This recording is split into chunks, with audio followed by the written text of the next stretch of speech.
जन जो हरे, कर्म की रेख में मेख मारे। देश भगवंत की शेष महिमा करे, शेष के शीश पर वो तो पैर धारे। कहे कबीर कोई संत जन जो हरि, कर्म की रेख में मेख मारे। ज्ञान की गेंद कर सुरत का दंड कर, खेल चौगान में दान मान। परम वंदनीय सृष्टि संताप हरता पूज्यपाद सद्गुरु कबीर साहेब, आदरणीय आगंतुक संत समाज, भक्त मंडल, साधक वृंद, वडील वर्ग, श्रद्धावान मातृशक्ति भाइयों बहनों, हमारा पूर्व वक्ता चर्चा करता गया कि आज गुरु पूर्णिमा से એ ભાઈ ચર્ચા ન કરી હોત તો તમને મને બધાને ખબર છે ગુરુ પૂર્ણિમા છે, અને મેં તો મેસેજ વાયરલ કરેલો ગુરુ પૂર્ણિમાનો ઉત્સવ મનાવવામાં આવશે નહીં, વાતાવરણ દૂષિત છે, વિસ્ફોટ છે કોરોનાના રોગનું, મ્યુકોરમાઇસિસ કેટાકીલી જાતના નવા નવા રોગ, તો ત્યાં ઘરે રહીને કબીર સાહેબની મૂર્તિની આગળ બેઠીને પ્રાર્થના કરીને ગુરુ પૂર્ણિમા મનાવી લેજો. પણ એ મેસેજ નહીં વાંચ્યો હોય તો વાંચી બધું પચાવી લીધો હશે ગમે તેમ કરી, પણ આ આયોજન સાધારણ રૂપમાં આપણે કરવું પડ્યું. આમ તો ગુરુ પૂર્ણિમા દરેક संप्रदाय में ઉજવવામાં આવે, दरेक संप्रदाय के लोग गुरु पूर्णिमा का उत्सव मनाते हैं. फिर वो सन्यासी हो, उदासी हो, बैरागी हो, जोगी हो, जंगम हो, सेवड़ा हो. 6 दर्शन है भारतवर्ष में, जोगी, जंगम, सेवड़ा, सन्यासी, गुरुवेश. छठा वेश है जैन का, 6 घर 6 उपदेश. 6 दर्शन में 6 घरों में 6 तरह के उपदेश हैं. एक संप्रदाय का उपदेश दूसरे को लागू नहीं पड़ता, दूसरे का उपदेश तीसरे को नहीं मानते, तीसरे को चौथे का टच नहीं होता. 6 घर 6 उपदेश, 6 घर में अपने अलग अलग सिद्धांत हैं, लेकिन गुरु पूर्णिमा सब जगह मनाई जाती है. गुरु का महत्व सबको है, इसलिए कि गुरु महाराज साधना की जितनी प्रक्रियाएं हैं भारतवर्ष में, जप तप स्वाध्याय मनन पठन पाठन, ये सब प्रक्रियाएं हैं साधना करने की. ध्रुव ने जप किया, प्रहलाद ने तप किया, मीराबाई ने संयम किया. जप तप संयम साधना तरह तरह की साधनाएं हैं. किसी भी संप्रदाय में कोई भी करे उसको गुरु चाहिए, और गुरु उस साधना के अंदर में परिपक्वता प्राप्त कर ली हो ऐसा गुरु चाहिए. कच्चा पक्का गुरु हो तो गुरु भी मारा जाएगा और चेला भी मारा जाएगा. क्यों मारा जाएगा? गगन मंडल की साधना में, गगन मंडल की चढ़ाई में, गगन मंडल की रसाई में, वहाँ भी विरोधी शक्तियाँ, माया की महान भयंकर क्रूर शक्तियाँ साधक को परमात्मा के पंथ पर अग्रसर नहीं होने देती, आगे नहीं बढ़ने देती. माया नहीं चाहती है कि जीव परमात्मा के नज़दीक जाए, माया नहीं चाहती है जीव का आवागमन मिट जाए, माया नहीं चाहती कि जीव का कलमश खत्म हो जाए और जन्म जन्मांतर के किए गए कर्म सब नाश हो जाए. माया नहीं चाहती. माया अपना व्यापार चालू करने के लिए, संसार को कायम रखने के लिए जन्माती है, मारती है, थोड़ा से में घुमाती है, दुख सुख के झकोले में डाल देती है और हाई हाई भी करवा देती है. तो ये सब माया का व्यापार है. उसका व्यापार खत्म न हो जाए इसलिए माया जीव को परमात्मा की तरफ अग्रसर नहीं होने देती. और किसी तरह से भी जीव माया के संपर्क में ज़्यादा आना चाहता है, ज़्यादा आना चाहता है. एक बार एक महात्मा हमको मिले उत्तराखंड के, उत्तराखंड में कुछ दिन मैं रुका था वहाँ. तो बोले महाराज एक भक्त के घर जाने का है, बहुत दिन से प्रार्थना करता मेरे घर आइए, मेरे घर आइए, मेरे घर आइए. महात्मा के साथ गए हम. तो घर तो कमाई वाला रहा होगा, सोफा सेट लगे हुए और हाथ धोने के लिए जो बेसिन भी अलग तरह का, साबुन भी अलग तरह के, सारा सामान सजाया हुआ. बैठे हम सब लोग, फिर महात्मा अपने आप बोले, भैया दूसरी बार तुम्हारे घर में मत बुलाना मुझे। अपने खुद के भक्त को बोलते हैं, क्योंकि हमारे जीवन के अंदर में हमारे गुरु ने ऐसा बताया है कि जिसकी ज़िंदगी में त्याग और बैराग होगा वही परमार्थ में 2 कदम आगे बढ़ पाएगा। परमार्थ में त्याग और बैराग के बिना कोई भी कभी आगे नहीं बढ़ पाया। अगर त्याग और बैराग के बिना कोई आगे बढ़ जाता तो शंकराचार्य मूर्ख नहीं था कि दक्षिण भारत का अपना गांव छोड़ के और हिमालय में चले गए और पूरे भारतवर्ष के अंदर में चक्कर मार मार के पर्यटन कर कर के और साधना की सिद्धि का संग्रह कर करके अपने पास संग्रह किया, फिर उसको बांटा भी। एक दंड और कमंडल के शिवान के पास कोई संपत्ति नहीं थी। दंड कमंडल से पूरे भारत में विजय प्राप्त की। साधना के बारे में शंकराचार्य के पास में परम सिद्धि थी, इसलिए कि प्राणी मात्र का भला कैसे हो, ये जीव माया के प्रपंच में से कैसे निकले, इसलिए अपना माया रहित जीवन था, खाली एक दंड और एक कमंडल। तो कहा भैया तुम्हारे घर में रोज रोज आऊँगा तो मेरे बेरा को तो आग लग जाएगी।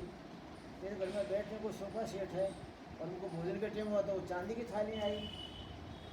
हम तो कभी चांदी देखे भी नहीं थे, थाली में खाने का मौका उसे मिला। तो ये सब राजसी वस्त्र हैं, राजसी सामान है, राजसी वातावरण है। और हमारे भक्ति मार्ग में राजसी और तामसिक वातावरण का बिल्कुल ऐसा मान लीजिए नगण्यता का भाव रखा गया है। भक्त के जीवन में राजसिक वातावरण भी नहीं होना चाहिए, तामसिक वातावरण भी नहीं होना चाहिए, सात्विक वातावरण होना चाहिए। तो सात्विक वातावरण तो हिंदुस्तान में नहीं, पूरी दुनिया में देखने को नहीं मिलेगा। सात्विकता कहाँ है? सात्विकता का सबसे पहले प्रभाव स्वभाव में होता है, स्वभाव में। आज भी आप काठियावाड़ में जाओ, काठियावाड़ में जाते अब ए राम राम सा दूर से हाथ ऊँचा करे जाओ। आप उसको जानते नहीं जानते होंगे, राम राम सा करके और बड़े प्रेम से बुलाता है। आज के करीब 35-40 वर्ष पहले हम 5-7 महात्मा काशी से निकले। गुजरात का तो नाम ही नहीं सुना था हम लोग को, मतलब क्या गुजरात से था। निकले तो नक्की किया कि अपने को द्वारका जाना है, तो द्वारका तो गुजरात में है। तो कहा द्वारका जाना है लेकिन पैदल चलेंगे, यात्रा करते करते चलेंगे और गाँव में होके निकलेंगे, कोई बड़े शहर में नहीं निकलने का, गाँव में होते होते निकलेंगे। रात्रि होगी वहाँ रुक जाएंगे, गांव के बाहर कोई मंदिर होगा, शमशान होगा, कोई बहुत बड़ा झाड़ पेड़ होगा, रुक जाएंगे, दूसरे दिन चल पड़ेंगे। तो एक बार हम जब ऐसे निकलते जा रहे थे, दोपहर का टाइम था, गांव में से होगी, छोटा गाँव रहा, नाम भूल गया हूँ, और चिलचिलाती हुई धूप, भयंकर धूप थी। उधर से निकले तो गाँव में तो क्या है, दिन में सब खेती में काम करने चले जाते किसान लोग, बड़े बूढ़े घर में रहते हैं। तो घर के बाहर नीम का पेड़ था बहुत बड़ा, 2-3 खाटें पड़ी थी खाली। एक बुढ़िया माँ कुछ अनाज को ठीक करती रही, तो साधु को देखा, 5-7 को, महाराज खड़े रहो, राम राम राम राम राम राम। खड़े नहीं गए। कहाँ जाते हो महाराज? तो भाई हम लोग तो काशी से आए हैं और यात्रा करना है द्वारका की, तो जितने गाँव निकलते हैं निकलते जाते हैं। तो भी तो बोले दिन के 12 बज रहे हैं, कहाँ जाओगे? तो भाई हम तो रास्ता काट रहे हैं ना, आगे निकलते जाएंगे। बोले नहीं 12 बजे तो कुछ भोजन तो नहीं करना चाहिए, बैठिए। मेरे घर के आगे से निकले आप और भूखे चले जाओ 12 बजे दिन को, हमारा कोई लेना देना नहीं बुढ़िया माँ से, 7 जन्म में कोई संबंध भी नहीं, कोई मामी मासी भी नहीं लगती रही। खाट पड़े तो बोले खाट पे बैठिए, उसके घर वाले सब खेते होंगे। बुढ़िया माँ ने झट से बाजरे का बनाया वो रोटला और कोई सब्जी क्या बनाया याद नहीं था, छाछ वाछ सब रही, प्रेम से भोजन कराया। भोजन करके सब खड़े हुए महात्मा लोग, सीताराम किया कि माता सीताराम, बोले नहीं अब तो भोजन के बाद तो 1 घंटा आराम करो, देखो कितना धूप है। हाथ पड़े हैं, नींद की ठंडी छाया अपना काम करती जा रही है और हम सब लोग वहाँ 1 घंटा आराम भी किए। करीब 2-2:30-3 बजे होंगे कि ठंडा टाइम होगा, माता चलते हैं, बोले चाय पानी पी के जाए, ऐसे कैसे जाओगे? हमने कहा इस महात्मा के जैसी माँ को किसने बनाया भाई? ये ब्रह्मा की बनाई हुई नहीं है, ये मेरे जीवन की सत्य घटना बता रहा हूँ। ब्रह्मा जी ने इस बाई को नहीं बनाया, इस बाई को बनाने वाला को अलग ही जगत का कारीगर कोई रहा होगा, परम दयालु कोई परमात्मा रहा होगा जिसने बाई को बनाया। हमारे लेना नहीं देना नहीं, लेकिन पीछे पड़ गई जबरदस्ती। हम लोगों को भोजन कराया, भोजन के बाद में आराम कराया, फिर बोले चाय पानी पी लिया, चाय पानी सब तैयार करते करते 4 बज गए।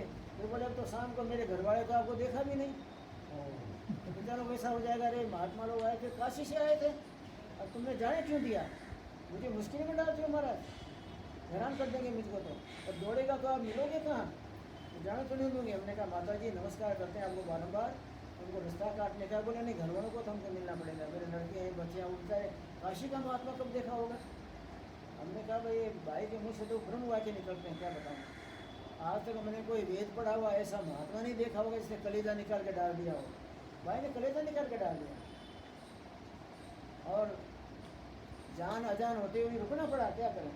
शाम के टाइम में फिर वो बैलगाड़ी लेके उसका लड़का आया, उसका बाप गाड़ी में बैठा था, उसकी लड़की की बहू थी, वो अपने ढोरों के लिए वो बहुत ज़्यादा घास वास गाड़ी में भरा पड़ा था। वो तो पड़ा रहा, गाड़ी खड़ी करके वो घर वाले वो कूदे, बूढ़ा बाबा कूदा, उसका लड़का कूदा और आके नमस्कार किया। हमने कहा ये बुढ़िया का संस्कार डाला हुआ बच्चों में कहाँ से होगा ये। पहले घर में जाता, हाथ पैर धोता, कुल्ला वुल्ला करता, उसके बाद में महात्मा तो कहाँ भग जाएगा मिलने के। कूद के आए हमारे पास, वो नमस्कार किया, रात के शाम सीताराम जो बोलते थे किया। बाबू जी कहाँ से आए, पता है भाई काशी से आ रहे हैं। बोले हमारी माँ ने कुछ पानी वानी का पूछा।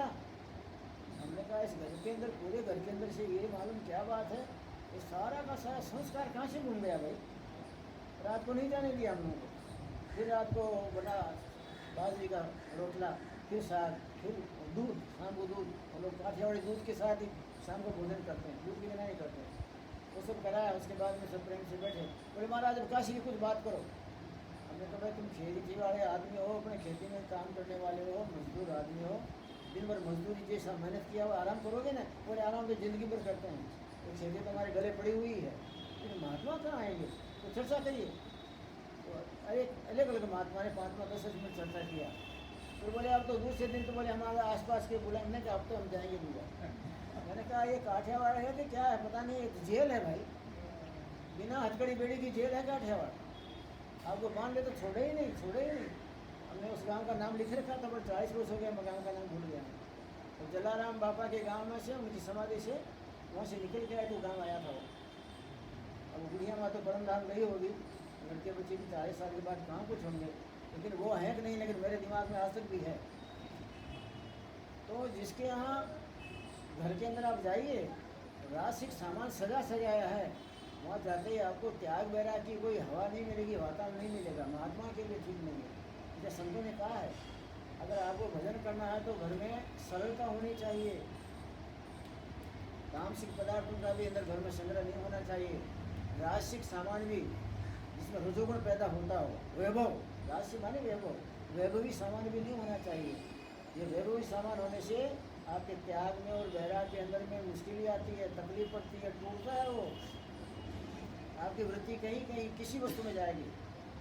इसलिए पहले हमारे घरों के अंदर जाओ तो कहीं राम का फोटो, कहीं कृष्ण का फोटो, कहीं विवेकानंद का फोटो लगा हुआ है, कहीं सबरी बोर भगवान को खिला रही है, कहीं मीरा तानपुरा बजा रही है,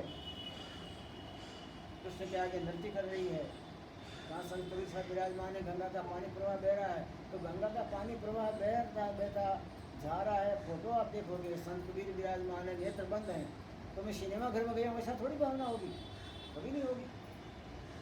संत कबीर को आप देखेंगे तो काशी याद आएगी, मीरा को देखेंगे तो पूरा का पूरा कृष्ण भगवान का जीवन आपको याद आएगा। मीरा का जीवन, उसका गुरु, उसकी की गई साधना, मीरा के भजन, इसकी नाच गान नृत्य, साधु के संग में कीर्तन, ये सब याद आएगा ना। तो घर में ऐसा वातावरण पहले होता था। अभी हमारे सच्चे भक्त हैं, भले भक्त कहलाते होंगे, कबीर साहब के हैं, कोई ब्राह्मण संप्रदाय के हैं, जहाँ तक सब जगह जाते हैं, लेकिन कहीं भी त्याग और वैराग आपने प्रकट हो ऐसा मुझे घर आज तक देखने को नहीं मिला। कहीं फोटा होगा तो अपना फोटा होगा, 3-4 टाई लगी होगी, माथा पर टोप लगा होगा, कुर्सी के अंदर वो क्या गमला रखा है, उसमें हाथ रखा हुआ होगा। इससे क्या होता है आपका अंदर? क्या सत्य में, प्रेम में, स्नेह में बढ़ोतरी होती है? जिस किसी वातावरण में जाने से आपके अंदर में स्नेह में वृद्धि हो, आपके अंदर थोड़ा वैराग जगे, तेरे मीरा एक हो गई, उसके बाद में कोई उगा ही नहीं, ऐसा बीज ही नहीं पड़ा।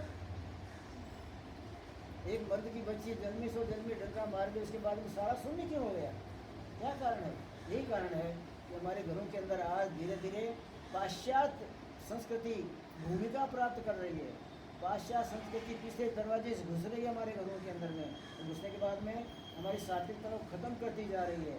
और हमारे घरों के अंदर में जो भारतीय हिंदू का घर है, उस घर के अंदर में सारी संस्कृति की याद आवे ऐसी घटना होनी चाहिए। अरे तुलसी का क्यारा होनी चाहिए, तुलसी का क्यारा हो, 2-4 फूल हो, झाड़ जो आपके चढ़ाने को हो, किसी घर में कभी दीवा भी जलता हो, ऐसा छोटा सा आपका पूजा करने का ठिकाना हो, उस घर में कभी रामायण की 2 चौपाइयाँ, गीता का एक श्लोक आधा, ऐसा कुछ तो वातावरण होना चाहिए ना।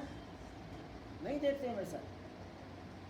एक घर में हम गए तो मैंने लड़के को पूछा क्या करते हो, तो बोले फिर तो मैं PhD कर रहा हूँ।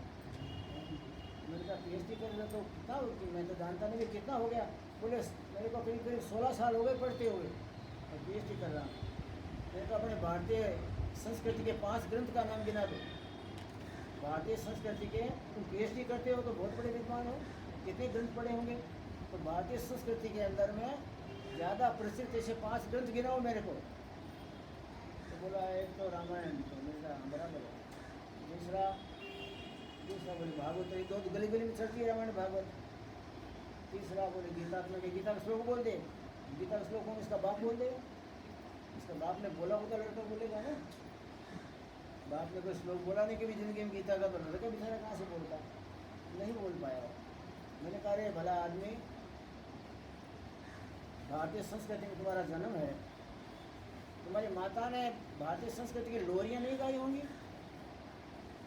अपनी माताओ घर में नाનું બાળક સૂતો હોય પછી એને સુવડાવવા માટે ઘોડિયાને હલાવતી જતી હોય અને કંઈક સવારના પ્રભાતિયા હોય એવા કંઈ ગાતી હોય, એ જાગો ને જશોદા ન જાય, પેલા આપણા ઘરમાં માતાઓ આવા પ્રભાતિયા બોલે નરસિંહ મહેતાના, અને આપણા ઘરની સફાઈ કરતી જાય, કળશા બુઝારા સાફ કરતી જાય, ઝાડુ મારતી જાય, લુગડા ધોતી જાય, મૂંગે મોઢે નહીં, ભારતીય સંસ્કૃતિના મોઢામાંથી નીકળે, કારણ કે રોમ રોમ રમેલી છે ને। કૃષ્ણ ગોવાળિયા તુજ વિના ધેનુમાં કોણ જાશે, એ જાગો ને જશોદા ન જાય।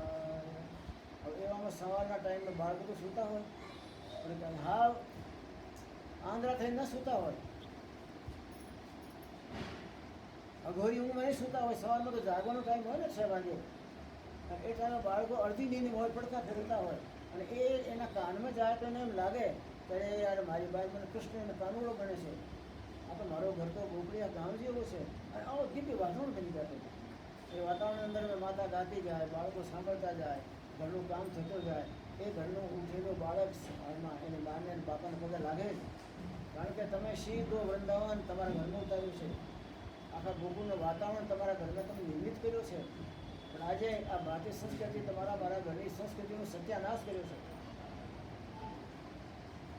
ત્યારે ભલે ખોટું લાગતું હોય, તમે આવા મોંઘા મોલના ટીવી લાવ્યા છીએ 99,000ના, મારા નામ કેમ કહેતા ફાવે, આવા અમે સોફા સેટ લાવ્યા છીએ મારા જેમ કેમ બોલી જાય, પણ આ બધા સાધનો રાશિય સાધનો, ઐશ્વર્ય સાધક સાધનો તમારા મારા ભારતીય સંસ્કૃતિના જે 2 થાંભલા હતા ત્યાગ અને વૈરાગ, એ બધાનો ખુરદો બોલાયો છે। तो त्याग और वैराग हमारे भारतीय संस्कृति के स्तंभ थे।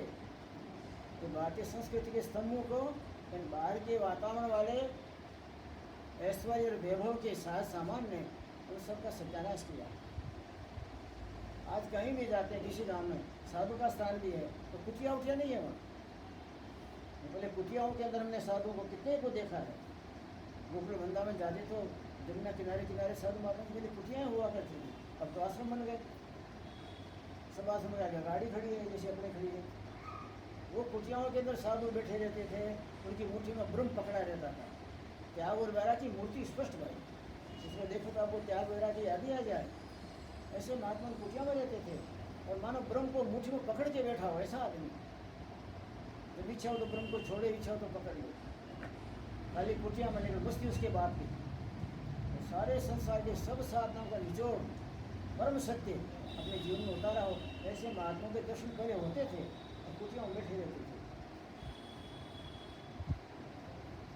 आज वहाँ जाओ तो कुटिया सब खत्म है।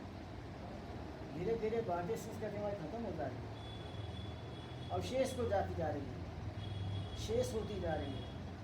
इसमें हमको भजन की बात तो बाद की है, हमारी पहली सीढ़ी है, पहलो पगथी हो आप लोग अपना घरों में अंदर में वातावरण जो भारतीय संस्कृति की झांकी तुमने मैंने देखा है। ભારતીય સંસ્કૃતિ સુગંધ આવે થોડી, સ્નેહની.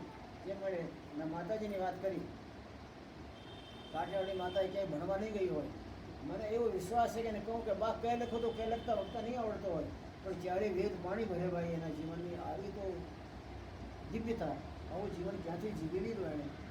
તો મને લાગે પેલા મહાત્માઓ ગામડે ગામડે ફરતા હતા, મહાત્માઓ ગામડે ગામડે મોટી મોટી જમાતો લઈ લઈને ફરતા હતા, અને 4 મહિનાના ચતુર્માસ થાય ત્યારે મહાત્માઓ તે જમાત ત્યાં રોકી દેતા હતા, અને 4 મહિનામાં ત્યાં ચતુર્માસામાં એ મહાત્માઓ ત્યાં કથા કરે, આખું ગામ ભેગું થાય 4 થી 5ના ગાળામાં, ખેતી છોડીને આવી જાય, રોજે રોજ કરીને એ ગામને ભારતીય સંસ્કૃતિના આપણા ગ્રંથોથી અવગત અને જાણ કરાવતા હતા. એવામાં માતા નાનપણથી બાળક રહી હોય, પછી તો મોટી થઈ હોય, પછી લગ્ન થઈ ગયા હોય, ગામડેથી ગામડામાં આવી હોય, એ સંસ્કૃતિ એની રહી. પણ એ અત્યારે બધું ધીરે ધીરે ભૂસાતું જાય છે, એમાં તમારા મારામાંથી સત્યનો સત્યાનાશ થતો જાય છે, આપણામાં તામસિકતા પ્રવેશ કરતી જાય છે. તામસિકતા પ્રવેશ કરવા જાય એટલે ધર્મનો નાશ થાય છે. ધર્મને તામસિકતાની કંઈ મેળ નથી, 7 પેઢીમાં કોઈ સંબંધ નથી. અને અમારા શાસ્ત્રો એમ કહે છે, જેમ બને તેમ ધીરે ધીરે તમારા ઘરનું વાતાવરણ પહેલાં તમે સાત્વિક બનાવો ને, તો ભજનની વાતો પછી કરજો. એ ગગન મંડળમાં એ અનાહતનાની ધૂળ સાંભળવાની, એ ચેતનના ચમકારા જોવાના, એ પછીની વાતો છે. એ તો ક્યારે જાય કે તમારામાં ત્યાગ વૈરાગ પરિપૂર્ણ થાય ત્યારે. અને એના માટે પહેલો તો પાયો એ છે કે આપણા ઘરમાં સાત્વિક વાતાવરણ રાખો, જેટલાથી કામ ચાલે એટલા બધા સાધન, જેનાથી આપણું કામ ભટકે નહીં એ પ્રમાણે. અને આપણા શાસ્ત્ર એમ કહે છે કે સાત્વિક વાતાવરણની સાથે સાથે તમારામાં થોડો દયાનું ભાવ રાખો. ભારતીય સંસ્કૃતિના બધા મહાત્માઓ દયાળુ બહુ થયેલા, કોઈને દુઃખી જોવે તો ત્યાં ત્યાં ઉભા રહી જતા હતા, એનો દુઃખ દૂર કર્યા પણ જતા હતા. દુઃખી જોવે એને તમારી ભારતીય સંસ્કૃતિના સાધુઓ, અથવા અમારા ભારતીય સંસ્કૃતિનો કોઈ નબીરો, અથવા તમારો કોઈ બાપો વડીલ, એ કોઈને દુઃખી જોવે તો એ પછી ઉભા નહોતા રહેતા કે જવા દો એને, એનું દુઃખ દૂર કરીને પછી ત્યાંથી નીકળતા હતા. हमारा शास्त्र एम कहे तुम्हें कोई दुखी जो, आप किसी को दुखी देखें, तड़पता देखें और मन में आकर इसका कर्म भोगता है ना, हम तो थोड़ा इसको दुखी किया है, मैंने तो कोई ठोकर मारी नहीं, तो इसका कर्म ऐसा किया होगा, कर्म भोग रहा है, ऐसे करके आप चले जाओ तो आपने हिंसा किया है, ऐसा हमारा ग्रंथ बोलता है. हिंसा किसी को तलवार मार दो कि गोली मार दो कि किसी को पत्थर से मार डालो, उसका नाम हिंसा नहीं. हिंसा है आपके अंदर में ये भाव जगह कि तो अपना कर्म भोगता है, आपके अंदर में अहंकार आ जाए, और अहंकार में से क्रोध उत्पन्न होता है, क्रोध में से ईर्ष्या पैदा होती है, तो जब ईर्ष्या की अग्नि पैदा हुई तो वहाँ सत्य का नाश हो जाता है. किसी को दुखी देख के आप चले जाते हैं, आप हिंसक हैं बहुत बड़े. यहाँ कोई खून का गुना नहीं लगाता तो वहाँ बड़े घर में खून का गुना लगेगा. यहाँ तो आप किसी का खून बहा दो, छाती में गोली मार के, तलवार से काट डालो तो इसको हिंसा मानते, तुमने हिंसा किया. लेकिन हमारा शास्त्र कहता है, बहुत हमारा गहरा शास्त्र है हिंदू शास्त्र, कि तुमने किसी दुखी को दीन को देखा, देखने के बाद आंख आड़ी करके चले गए तो तुमने हिंसा किया. कैसे सहन कर लिया तुमने? एक बात तो बोलते हैं, घट घट में परमात्मा विराजमान है, कंकर कंकर में शंकर विराजमान है, छोड़ में रण छोड़ है, दुनिया भर की बातें तुम कर लेते हैं, बातों में क्या लगता है. लेकिन बातें करने के बाद में हमारे दिल में दया का अंश मात्र भी नहीं है, तो परमात्मा ये नाटक सहन नहीं करता लंबे टाइम तक. आपने हिंसा की है, और वो हिंसा का फल परमात्मा के राज में, परमात्मा के देश में फैसला होगा आपका. तो तुमने जब घट घट में परमात्मा की बात सुनी है, भारतीय संस्कृति कहती है, और तुम बोलती भी रहे तो भाई सब में परमात्मा है, सब में परमात्मा है, तो तेरे लड़के में परमात्मा है और उसमें परमात्मा नहीं था? जो तड़पता था उसके बाद तुम खड़े रह के पानी नहीं पिला सके उसको? इस तरह का जीवन इसका शुद्ध बनता है तो उसके पास परमात्मा पीछे पीछे दौड़ता है.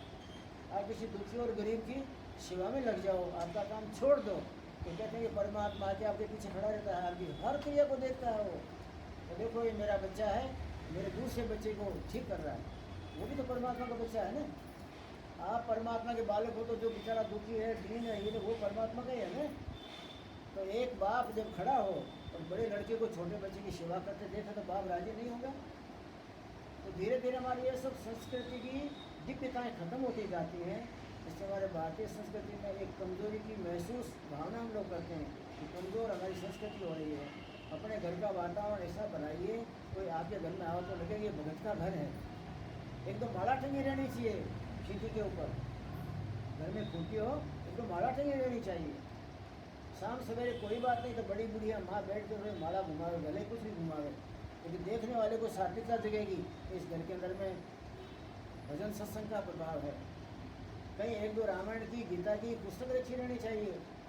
कभी टाइम मिले, आप घर में आए हो धंधे से, 1 घंटे का टाइम है, आप भोजन करते और 2-4 पेज घुमा लीजिए, घूमने के बाद में उसको पढ़ लीजिए, तो आपको रोज़ रोज़ करते करते 1-2 श्लोक याद हो जाएंगे। याद होते होते कभी आप उसका स्मरण करोगे तो वापस में कूदने लग जाएगा। और हमारे ये श्लोक गीता के, रामायण के, भागवत के, रामायण की चौपाइयाँ, कबीर साहब की साखियाँ, इन महापुरुषों ने जब ये साखियाँ उनके मुँह से निकली है तब दौड़ते दौड़ते, खाते खाते नहीं निकली है, जब साधना में बैठे हुए हैं और अपने जीवन का तार परमात्मा के साथ जुड़ा हुआ है, तो तार जोड़ने से परमात्मा की कृपा जब होती है तो दिव्यता की बातें निकलती हैं, जैसे तैसे नहीं है। ये चैतन्य वाणी है, ये चैतन्य वाणी आप कभी सुनेंगे तो आप में भी चेतनता जगेगी जगेगी जगेगी, इसमें कोई शंका नहीं है। इसलिए महापुरुषों की दिव्य वाणी को कभी कभी सुनिए, कभी टाइम मिले उसको पढ़िए। जैसे उन्होंने पौधू साहब की बात किया, पौधू साहब जैसे संत ने अपने दिव्यता के अनुभव में, साधना काल में उनको जो जो अनुभूति हुई, आत्मानुभूति, उस आत्मानुभूति और परमात्मानुभूति को उन्होंने वाणी के रूप में प्रकट किया। उस वाणी में परमात्मा प्रवेश किया हुआ है, इसलिए वाणी को ललकार के पढ़ते हैं, दूर से सुनने वाले को दर्शन हो जाता है। कबीर साहब काशी में जब विराजते थे तो रोज़ का उनका नियम था कि शाम को 9 से 10 के टाइम में कोई दुखी गरीब आए तो सत्संग सुनाते थे उसको। एक भाई को बड़ा चस्का लग गया, भोजन करने के बाद, धंधा करके आए, भोजन करने के बाद घर से बोले मैं थोड़ा, एक भाभी जी बैठे रहते हैं काशी में गंगा नदी के किनारे, मैं 1 घंटा जाऊँगा वहाँ। घर वाले बोलते तुम दिन भर काम करते हो, ऑफिस में हैरान परेशान हो गए, आराम करो ना। बोले आराम तो कर लेंगे, लेकिन उस बाबू जी की वाणी में बड़ा प्रभाव है। बाबू जी वाणी के अंदर में कलेजा निकाल के धर देते हैं। और सच्चा आदमी जब को अंदर कलेजे से वाणी बोलता है, वैसा वर्तन करता है, तो चारों तरफ वहाँ शांति शांति विकसित होती है।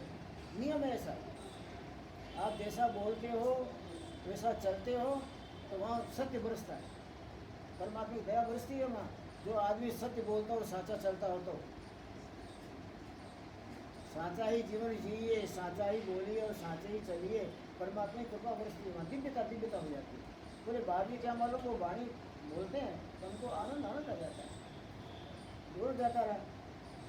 उसी के घर के पास में दूसरा भाई भी, तो बाजार में कुछ घंटा क्या करता होगा, गुंडा टाइप का रहा, तो उसके साथ पढ़ते थे तो मित्रता थी। तो सारे मोहन तो रोज़ कहाँ जाता है भाई। बोले बाप जी हैं और बाप जी बड़े प्रेमी हैं, और जब बातचीत करते करते आँखें बंद कर लेते हैं, उसके बाद में क्या मालूम कहाँ से उतरती है बात और कहाँ उतर फैल जाती है भाई, क्या बताऊँ। मैं तो भीग जाता हूँ आनंद आनंद में। तो बोले मैं भी चलूँ, बोल चल।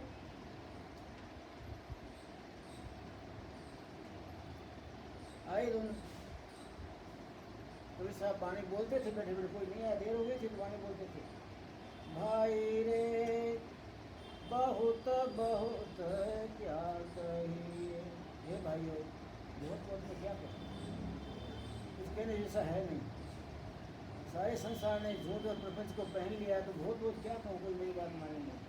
बहुत बहुत क्या कहिए भाई रे, बहुत बहुत क्या कहिए, अंतर घट में रहूं बुझाता, राम रखे त्यों रहिए भाई रे, बहुत बहुत क्या कहिए। तो भाई जो गुंडा था वो आगे बैठा था, वो भाई मोहन पीछे बैठा था।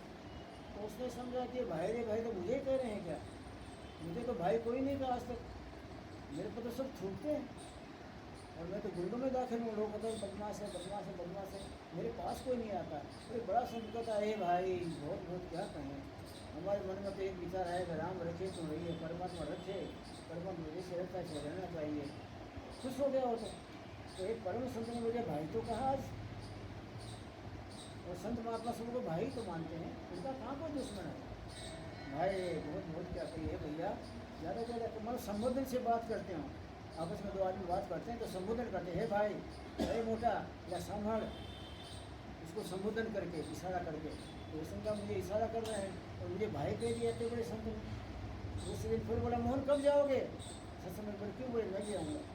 बड़ा आनंद आता है भाई, साधो यह दुष्टों का गांव। ये साधुओं, ये माया नगरी दुष्टों का गांव है। प्रपंची चारों तरफ फैले हुए हैं। कोई दीन इन पर दया करने वाला दिखाई देता नहीं है। सब तरह स्वार्थी तत्व अपना जीवन बनाने में लगे हुए हैं। किसी पे कोई भी कृपा बरसाने वाला नहीं है। साधो यह दुष्टों का गांव, नहीं शील नहीं धर्म क्रिया कोई, नहीं प्रभु जी का नाम। भाई रे यह दुष्टों का गांव, साधो यह दुष्टों का गांव। पहले दिन भाई भाई बोले, दूसरे दिन हे साधुओ, हे भला मानसो। ये सब दुष्टों के गांव है। इसमें कोई भी धीर वीर सूर को नजर नहीं आता है।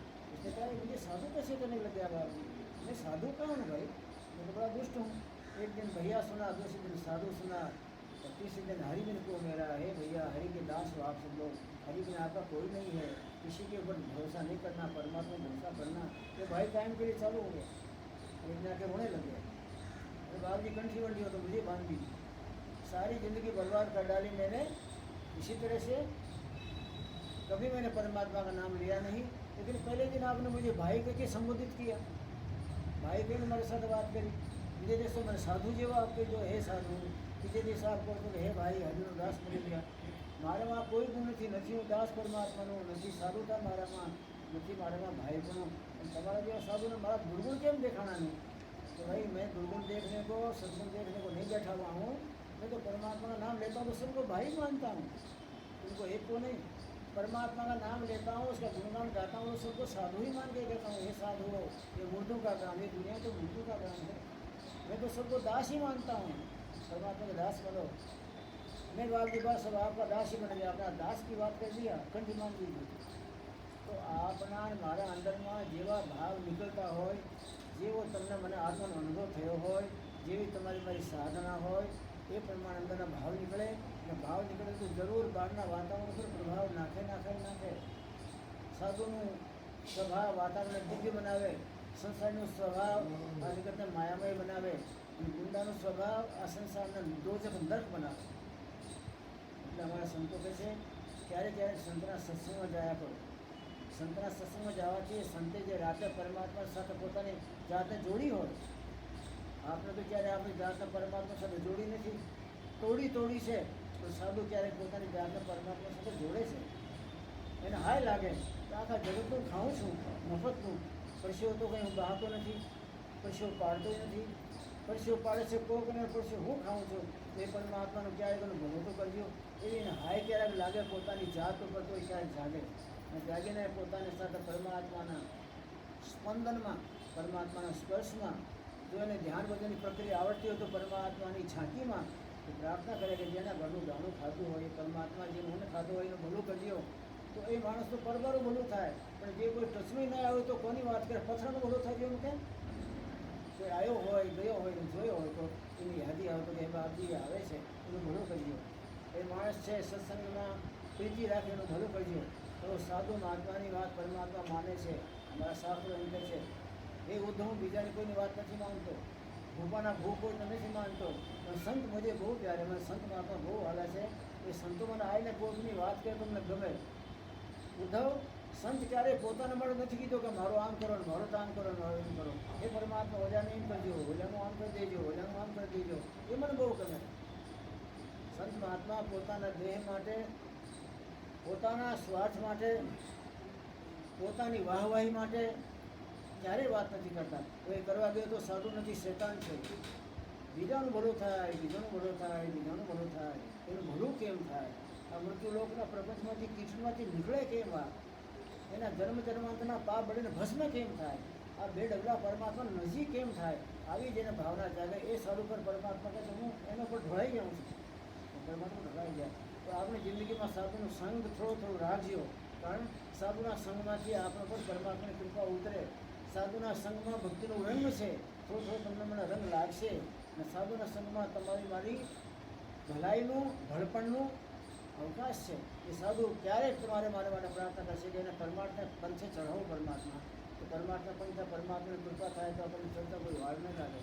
બાકી તો ગુરુ પૂનમ તો કેટલી આવીને કેટલી ચાલી ગઈ, તમને મને કોઈ જગાડનારું મળ્યો જ નથી. અને જગાડનારું મળ્યો હોય તો એ અડધો સૂતો રહ્યો અને અડધો જાગ્યો હોય, એ તમને મને શું જગાડ નાખે? એ શું જગાડીને તમને મને ઊભો કરી શકે? જગાડનારો તો તમારા મારા માથામાં ઘા માર્યા ને ઘા માર્યા બાદ તમારી ઊંઘને ઉડાડીને તમે ઊભો કરીને ચાલતો કે પરમાત્મા કમ થાય એ જગાડનારો કહેવાય. ભરતરીના બહેનો ગુજરી ગયા.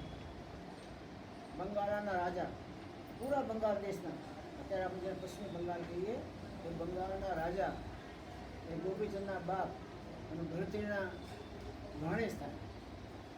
ભરતરી મામા થાય, ગોપીચંદ ભાણિયા થાય. સમાચાર મળ્યા કે મારા બનેવી દેવ થઈ ગયા. તો ભરતરી સાધુ હતા, સમાચાર મળ્યા પણ એને એમ લાગ્યું કે આ જીવનું ભલું થવું જોઈએ. હું તો સાધુતાના રૂપમાં જાઉં છું, મારા સગાવાલાના રૂપમાં જ જતો. એને વૈભવી જીવન જીવો છે, એનું ભલું શેનું થાય?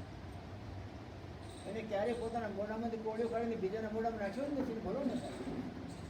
ત્યાં ગયા ત્યાં સુધી અગ્નિ સંસ્કાર થઈ ગયેલા. અગ્નિ સંસ્કાર કરીને બધા ગાભુ ચાલ્યા ગયા હતા. अग्नि संस्कार के बाद जलाने वाले सब चले गए. वो तो बाद में समाचार मिला, चलते चलते जंगल में से आए, उनके पास कोई साधन तो था नहीं. तो चार भाई ये कब ये शमशान में ये अग्नि कब जलती रही? बोले 3-4 दिन हो गए. कार्य मुझे समाचार मिला तो मैं चलता चलता आया तो जहाँ उनकी अग्नि संस्कार की वो जगह थी, वहाँ देखा तो हड्डी मिली, हाथ की हड्डी रही होगी और कुछ मिला नहीं. तो फूल अपने વીણવા જાય ને ત્રીજે ચોથે દિવસે તો એ હાડકો હાથમાં લઈ અને પછી બહેનને મળવા ગયા કે બહેનને સાથે જઈને બે વાતો કરું. તમારા બહેનો ચાલ્યા ગયા, બહેન તમારો ઢાંકણો ઉઘાડો થઈ ગયો, પરમાત્મા ભલું કરે, બે શબ્દ સાંત્વનાને આપવા જાઉં. એ હાડકો સાથે લઈને ગયા. કોઈ વાત કરી કે તમારા ભાઈ આવે છે અને તમારા ભાઈ એ તો પરમ સંત થઈ ગયેલા છે અને પરમ યોગી હતા. ભરતરી જેવા તેવા નહીં, આપણા ભારતીય સંસ્કૃતિનો થાંભલો આ માણસ. તમારા ભાઈ આવે છે. દોડતી દોડતી ગઈ તો હાડકો જોયો હાથમાં. ભાઈ હાડકો છે ને માટે આ તો અપશુગુણનું છે. તો મારા બને ગયા તો સુગુણ થયા છે. મારા બને ચાલ્યા ગયા. આખું બંગાળ સૂનું થઈ ગયું રાજા વિનાનું. રાજવી હતા ત્યારે સારા સારા બાના હતા. બધું આખું બંગાળ તો રોવે છે તો સારા સગુણ છે, કેમ તમે આમાં ડોળો બોલો છો? ભાઈ ચૂપ થઈ ગયું. કોઈ પૂછ્યું કે હાડકો લાયા છે પણ કોના માટે? કે મારા ભાણિયાને આપવા માટે લાવ્યો છે. એ ભાણિયાને મારે કેવું છે કે જો તારા બાપાનો હાડકા આવા હતા, આ તને ખબર નહોતી કે આવા હાડકા છે. રાત ગદી બેઠા રહેતા હતા સિંહાસને, ચમન ઢોળાતા હતા એની ઉપર, તેલની માલિશો થતી હતી, 56 ભોગ જમતા હતા. એ ઊંઘી જાય પણ દાસી ઊંઘતી નહોતી, એ તો પંખા જલા કરતી હતી. આવું જીવન જેનું તારા બાપાનું હતું, એના હાડકા થઈ ગયા અને ત્યાં કૂતરા ત્યાં ઊભા છે, બળ ત્યાં હરે ફરે છે, ઘાસ ચરે છે, બળદ પોદલા કરે છે. પોદલા તારા બાપાને ઊંઘી સિંહાસન બેઠા ત્યારે તમે બધા વાહી વાહી કરતા, પછી કોઈ ગયા ખબર કાઢવા? એની સ્મશાન ભૂમિમાં કશું પોદલા કરે છે, પેશાબ કરે છે બળદ ત્યાં, એના હાડકો બચાવી લે છે. અને મને એમ લાગે કે તારા હાડકા આવા થઈ જવાના છે. અંતમાનો દેહ આ દેશમાં આવવાનો છે. આ દેહના ફૂલ ન થઈ જાય, આ દેહમાં સુગંધ ન છૂટે, કંઈ ચંદનની સુવાસ નહીં આવે. આવા હાડકા તારે થઈ જવાના. તારા બાપાને તો એ ખબર નહોતી કે મારો હાડકા તું દશાનું દેવ. અગ્નિ સંસ્કાર પછી આવા મારા હાડકા બધા ગઝળ છે એની ખબર નહોતી. અને તારા બાપાના હાડકાની તમને યાદી આપવા આવ્યો છો, તમને ભેટ આપવા આવ્યો છો. અને ઘા લાગી ગયો માણસ. તો વાસ્તવ મારા બાપાજીમાં તો કોઈ ચક્રવર્તી સમ્રાટ નહોતો. ચમર ઢોળાતા તાર વાહવાઈ થતી હતી. આજ કહે છે કે ત્યાં કૂતરા આપસમાં ઝઘડો કરે છે હાડકા ચૂંટવા માટે. બળદો ત્યાં હરતા ફરતા ચરતા ચરતા પોગલા કરી ગયા છે, બળદો પિસારી કરી ગયા છે. અને આવી દશા જેને મને ચમર ઢોળતા હતા એ મારી આવી દશા થશે. અને એ માણસ ચૂકી ગયો. આવા મામાને ધન્યવાદ આપું છું જે ભાણિયાને જાગૃત કર્યું. એને કંઈ ગામનું સત્યામાં જ નહીં કર્યું. ગોપીચંદના બેન બોલ્યા, મામા તમે મારો સત્યાનાશ કરવા આવ્યા છો, ઉજાડ કરવા આવ્યા છો? ઉજાડ નથી કરવા આવ્યો. ઉજાડ કરવામાં તો યમરાજા તમારી પાસે પડ્યો જ છે. બાપાનું ઉજાડ થાય, દીકરાનું થાય, એની વહુનું થાય, બેટાનું થાય. હું તો જાગૃત કરવા આવ્યો છું. જે તમને મને મારી જાય છે અડધી રાતે, એ મારનારો કોણ છે? એ મારનાર ઓળખવા માટે મારી સાથે આવો તો મારા ગુરુની સાથે ઓળખાણ કરાવું. અને કોણ તમને મારી જાય છે અને ચૂપચાપ આવીને કોણ તમારા પ્રાણને ખેંચી લે છે, કોણ નર્કમાં નાખે, કોણ 84માં નાખે, કોણ કર્મ ભોગાવે આવે છે, એ મારે એને જણાવવા માટે જ આવ્યો છું. ભગવાન બુદ્ધને એવું હતું કે જે માણસને ઘરડો કરે છે એ કોણ છે, મારે જોવું છે એને. જે માણસની કમર વાળી દે છે ગળપણમાં, એ કોણ છે? એ માણસની કમર વળી ગયેલો માણસ દેખાય, પણ કમર વાળી કોણ ગયો એની? कमर को किसने झुका दिया, इसको मुझे देखना है। 25 વર્ષનો જવાન એવો સુંદર હોય, અદ્વિતીય સુંદરતાવાળો હોય, એને ઘરડો बनावे, बड़ी कलचड़ी झुरियाँ पड़ जाती, कौन है वो? अंत में जीव को मार के ख़त्म करके अग्नि में जला देता है, हड़ हड़ हो जाता है, वो कौन है? अरे बंदा ने आई जाए समझ आई त्यारे निकली गया बात। पाछा कोईने समाचार आपवा न दे कि मारे એને જોવું છે, કોણ છે એ? ક્યાં છુપેલો રહેતો હોય છે અને છુપે માણસને ઘરડો બનાવી દે, માણસને વાળી દે, કરસડી પાડી દે, આ દેહનો સત્યાનાશ કરી દે, માણસને અંદરમાંથી ગતિને એના જીવાત્માને ચૂંથીને લઈ જાય। હાય હાય કરતો પડ્યો રે જીવ, પણ એને જીવને ચૂંથીને અંદરમાંથી લઈ જાય, કોણ છે એ? મારે એને જાણવું છે। અને ભગવાનના ગ્રંથમાં જાણ્યું, તમને મને ખબર છે કે કોઈ યમરાજા છે, કોઈ કાળ છે, એ કાળ જીવનની દશા આવી કરે, પહેલાં એને જવાન બનાવે, પછી ઘરડો કરે, પછી એને વાળી દે, પછી કચડી ઉપડી જાય, પછી કોળ થઈ જાય, પછી એ મરી જાય, પછી એ બળી જાય, અને પછી એના જીવાત્માને લઈ જાય, યમરાજા છે એ તમને મને ખબર છે, પણ એની તપાસ નથી કરી। આપણે ભગવાન પોતે તપાસ કરી એટલે એનો ડંકો વાગ્યો। આપણે તપાસ કરનારો કોઈ જન્મ્યો જ નથી। તમારી સાથે આટલી બધી દુષ્ટતાઓ કરી જાય, આટલી બધી છેતરપાણી, આવી છેતરામણી કરે ને તમે એની તપાસ કરવાની તમને મને કોઈ દિવસ પડી જ નથી, કોઈને ટાઈમ જ નથી। એ તપાસ કરવા માટેની તમને સંતો મહાત્માઓ જાણ કરવા માટે જ આ સત્સંગ છે। તમે જાગૃત થાઓ અને પોતાની જાત અંદર ઓળખો તો ખબર પડશે, આ ઠેકાણું જીવાત્માનું, આ ઠેકાણું પરમાત્માનું, આ ઠેકાણું મોતનું, આ કાળનું, આ કર્મનું, કઈ ઠેકાણેથી ચાલવાનું, કયા ઠેકાણ પર કબજો કરવાનો, સાધના કરો તો બધું ખબર પડે। પરમાત્મા દયા કરે, તમને મને ખૂબ ખૂબ સમજણ આપે, ખૂબ તમને મને ગહેરાઈથી આપણી પોતાની જાતના સાધનાના તત્વના ઉકેલ માટે તમને મને જાગૃતિ આપે, એ જાગૃતિમાં તમને મને સફળતા મળે। આ વસ્તુ સદવિરામ બોલે સદગુરુદેવ મહારાજ। હવે કોઈ ભાઈને કંઈ પૂછો તો બોલો। આ તો આજ બહારની વાત કરી, ગુરુકુળની વાતો જ ન કરી। ગુરુ નામ પૂજા કરી, નામ શું પૂજા કરી? આપણે જે કર્યો છે એને બાકી નથી, તો ખાડા જ ગયા છે, ક્યાં પૂજા કરી? જે ખાડો ગાળ્યામાં આપણા પર જે ગુરુને પાડવા છે, એટલે ગુરુકુળની વાતો જ નથી કરી।